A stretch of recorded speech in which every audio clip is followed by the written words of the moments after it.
একটা ভুল সিদ্ধান্তে শুরু হতে পারত যুদ্ধ। আকাশে ছুটে যেত মিসাইল, ছাই হয়ে যেত শহর। ঠিক সেই মুহূর্তে একজন নারী ফাইটার জেটের ককপিটে বসে প্রস্তুত ছিলেন। তার নাম আয়েশা ফারুক। পাকিস্তানের আকাশ তখন তার চোখের সামনে, আঙুল ট্রিগারে। ছোটবেলায় যখন পুতুল খেলতো তখন কেউ কল্পনাও করেনি এই মেয়েটি একদিন উড়াবে যুদ্ধ বিমান। 2013 সালে পাকিস্তান এয়ারফোর্সের ইতিহাসে প্রথমবার একজন নারী হয়ে উঠলেন ফাইটার পাইলট। আয়েশা বাহুয়ালপুরের সাধারণ এক মেয়ে, আজ দেশের আকাশের রক্ষাকর্তা। বান্ডেল থাকলে প্রতি সেনমানিতে টাকা বাঁচবে।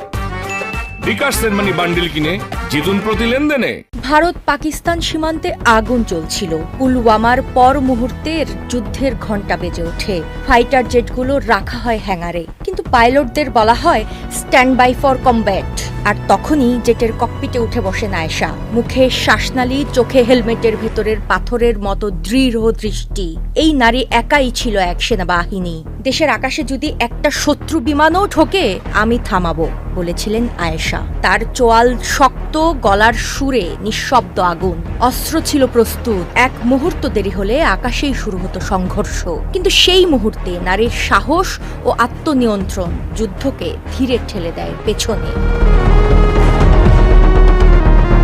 আয়েশা শুধু একজন ফাইটার পাইলট নন, তিনি প্রতীক সেই নারীর যে প্রয়োজনে পর্দা সরিয়ে যুদ্ধ করেন এবং প্রয়োজনেই শান্তির দূত হয়ে ওঠেন। নারী মানে শুধু কোমলতা নয়, নারীর মধ্যে লুকিয়ে আছে বিস্ফোরণের শক্তি।